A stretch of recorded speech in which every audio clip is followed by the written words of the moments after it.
What is up, guys? DJ Cam here, and we have the Pixel 10 Pro XL in hand, ready to go. So we're gonna go ahead, do an unboxing, get it set up, walk through the OS a bit, we'll do a spec dump, and yeah, just give you my first impressions of this. So super excited. This is my first ever Pixel phone, so I'm excited to see kind of what raw Android looks like, some of these AI features. So without further ado, let's go ahead and get right into it. All right, Pixel 10 Pro XL in the flesh. Pretty nice packaging, nothing crazy. Google Pixel 10 Pro XL. So you can pick this up $1,199 if you're in the US. Comes in 4 colors: moonstone, jade, porcelain, and of course obsidian, which is what we have here today, which is kind of your black. So let's go ahead, rip this open right now. We'll go ahead and pull that tab and this one as well, and it should just slide on out. Come on, maybe. There we go. Nice. Chuck that to the side. And there we go, nice recycled box. This here happens to be the 512 gigabyte model. And let's go ahead and do it. All right, first look at that infamous camera bar. I don't mind it. Let's go and yank this out, set it to the side. In the box, we have just a charging cable, C-to-C charging cable, not even any books. Oh, nope, just kidding. Books are in here. What do you know? We don't need these, but just a little guide, disclaimers and whatnot. Won't be needing that, so we'll go ahead and just toss that to the side, along with the cable. Whoops. All right, now the Pixel. Uh-oh, you no longer need a SIM card. Activate your eSIM during phone setup. So I guess they're taking a page out of Apple's book and getting rid of the physical SIM, which doesn't matter to me too much, but I know some people don't like that. Long gone are the days where you can just, flip your SIM into one phone and keep on going. But man, first impressions of this build, it feels really solid. Nice kind of shiny edge there. Feels really nice though. Power button, volume rockers, and of course that camera bar. Nothing on the right. USB-C, couple speakers. Presumably, yep, we got another speaker up in the top there. It's really thin actually. I'll be interested to see what that sounds like. So let's go ahead and get this turned on here. We'll push and hold the power button.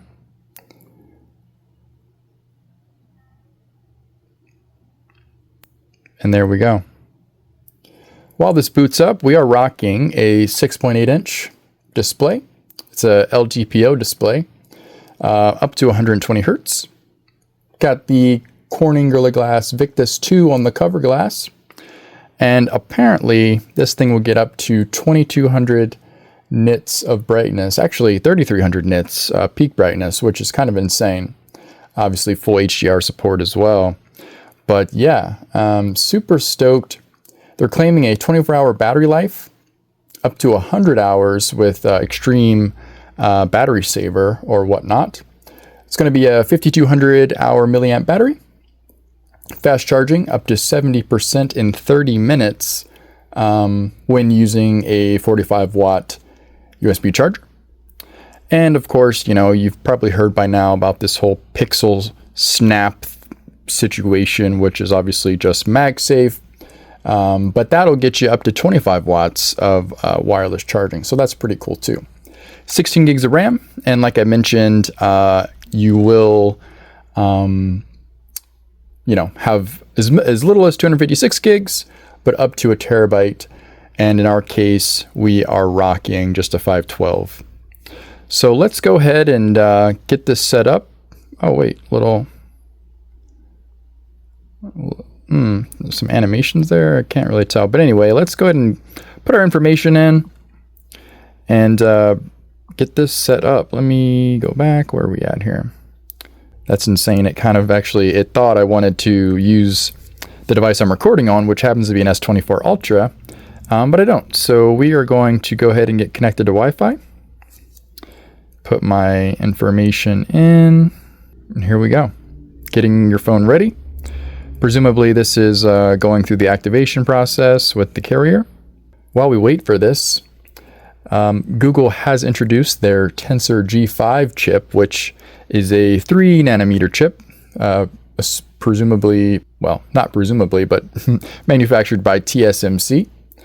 And it's really proposed to be like a really AI focused chip. It's not the fastest chip on the market by any means, but we'll kind of see how it works in its use case here, being that we are running stock Android.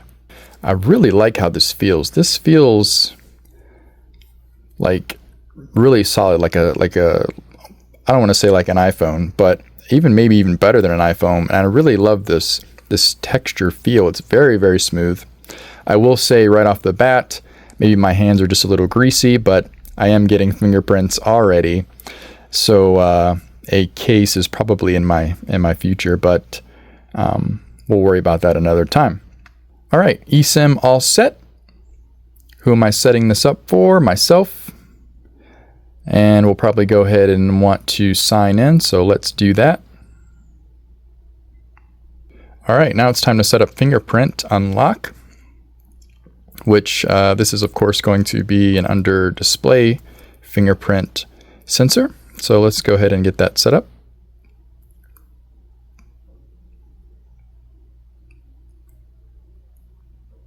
Lift and touch. Lift and touch.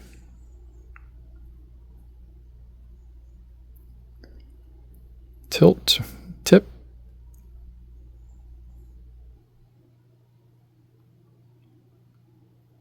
Easy enough. Keep going. Right edge.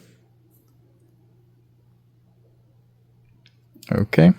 Now one fingerprint's good for now. Face unlock. Let me go ahead and set that up real quick. That was pretty fast actually for the face unlock setup. Copy apps and data. Now we're going to do that later. Google services, okay, location, all that. We'll go ahead and do that. Backup, we will turn on. Limited warranty, legal terms. Discover Google AI at its best.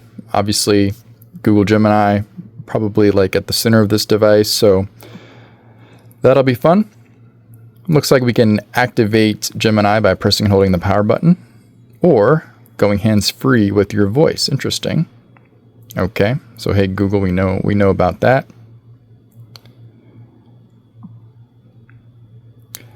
It's actually giving us a little precursor to Magic Queue, which, if you are unaware, it uses AI to show useful details and time-saving actions, apparently. So we'll use that. Daily Hub, space for content suggestions, which if you've used any Android phone ever, you already have experienced that. If you swipe left on the home screen, it'll get you there. Get the most out of your screenshots. Stop unwanted calls, great. Peace of mind, car crash detection, Pixel satellite SOS, apparently coming soon. Let contacts nearby find and share with you. Okay, we'll agree to that. Google Pay, we'll skip. And I guess there's just some other things. Instant translations, identifying music, preparing for an emergency. We don't need to do any of that. Let's get in here. Swipe to navigate.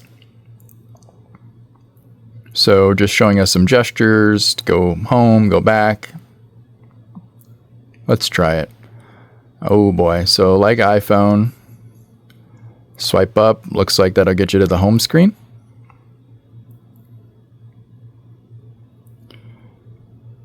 Swipe right. Okay. Switch apps. Swipe up from the bottom and hold and release. Man, this is eerily familiar, I will say. Okay, no worries, iOS. Okay, looks like we're all set and ready to rock and roll. So let's go ahead and swipe up. And there we go, man. So this is what stock Android looks like. I love that. I love it. And like I said, you know, I do carry an iPhone. I do have an S24 Ultra as well by Samsung. So I'm quite familiar. But again, this is my first stock Android experience. And so, yeah, I'm pretty stoked. So let's go ahead and first of all, turn up our brightness. Let's brighten this up. I want to see that 2200 nits or up to 3300 nits of peak brightness. I also want to go ahead and dive right into the settings. Which, how do I get to the settings? I don't know. Let's figure it out. I guess we'll just swipe up and go settings. Okay. And let's go to display. I want to make sure that I turn on our screen resolution to max. There we go. That's what I wanted first and foremost. And we'll run through some of these settings here in a moment. But yeah, so this is our home screen. We got our weather widget, Gemini. I'm not sure why these bottom apps are bouncing. That's really interesting. Maybe that's like, I don't even know what that is, but check out our call. Yeah, it's really weird. It just went home on its own. So I don't know about that.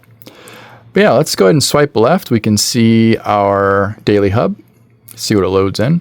Oh, it looks like Google's debuting some new smart devices. So yeah, that's really familiar, again, if you've ever used a Android device before. And even, you know, iOS has something similar, kind of. But yeah, so this is our home screen. Let's go ahead now and dive into the apps. So let's go ahead and pop over to settings. I just want to take a quick peek. So we got network, connected devices, apps, notifications, sound, modes, display, wallpaper. Let's actually check out some of these wallpapers. Looks like you got some lock screen customization. Check out our home screen. Ooh, that's pretty cool looking. Is it like a dynamic wallpaper? I don't know.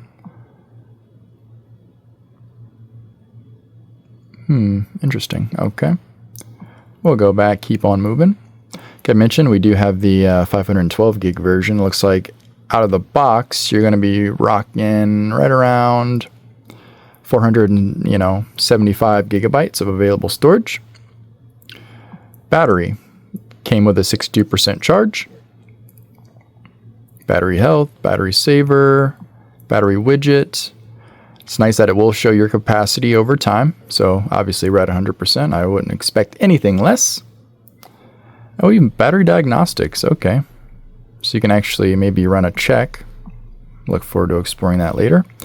About the phone.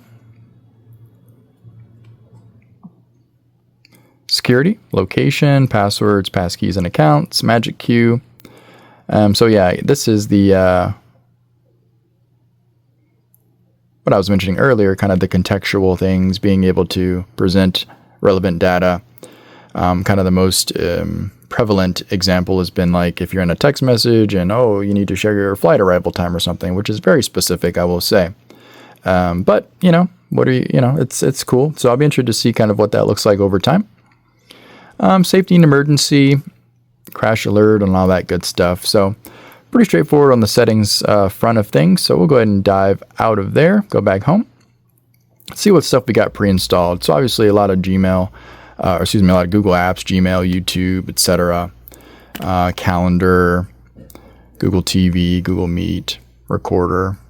So we will certainly be loading up our apps another time, but let's go ahead and just check the weather app. Looks really nice, actually. I don't know why. It seems like this display is just really bright. And sure, you might say, well, Cam, you just turned up the brightness. Yeah, I did, but I don't know. Maybe it's just kind of new phone syndrome or something like that. So let's go ahead and change the precise location. Okay, boom. So we're in.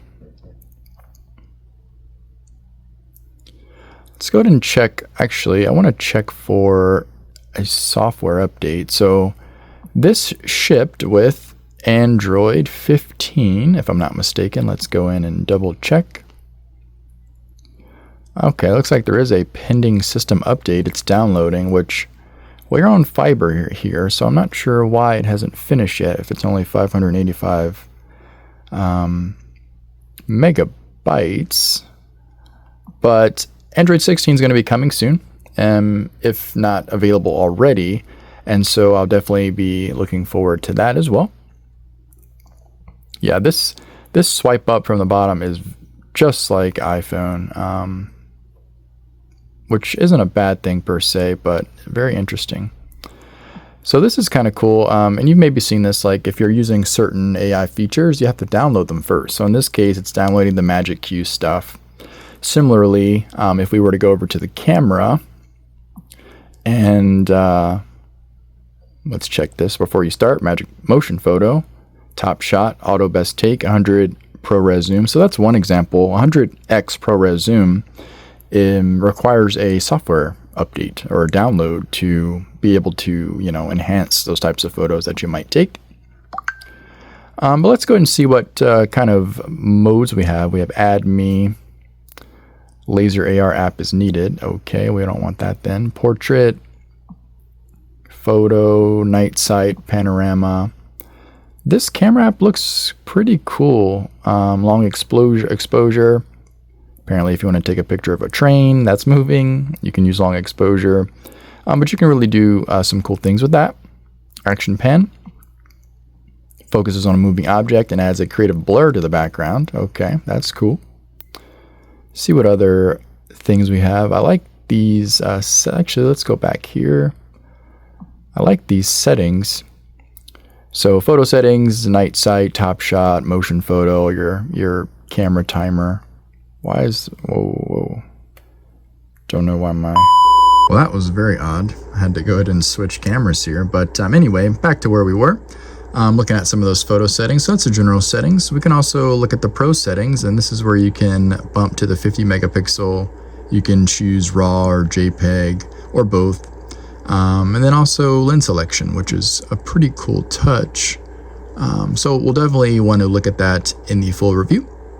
Let's go over the video side of things. 2x up to 5x video, it looks like. Let me go back here. 10x photo. 30x. Okay, very interesting. So indeed, we'll take another look at that another time. But yeah, the initial thoughts, it is peppy so far. Now granted, I don't have much on here. But Tensor G5 is looking pretty good so far. And like I said, Tensor G5 is not the top chip. It's kind of, I guess, mid-range at best. But if it's optimized properly, I think it could be a good experience for most people. So that has been your first look at the Google Pixel 10 Pro XL. If you're not already, be sure to get subscribed for the full review, and among other reviews or other videos as well with this device. I'd like to maybe put it head to head with the S24 Ultra, just to kind of see how it compares to a last gen device, so to speak. But yeah, it's DJ Cam. Get subscribed, and we will certainly see you guys in the next video.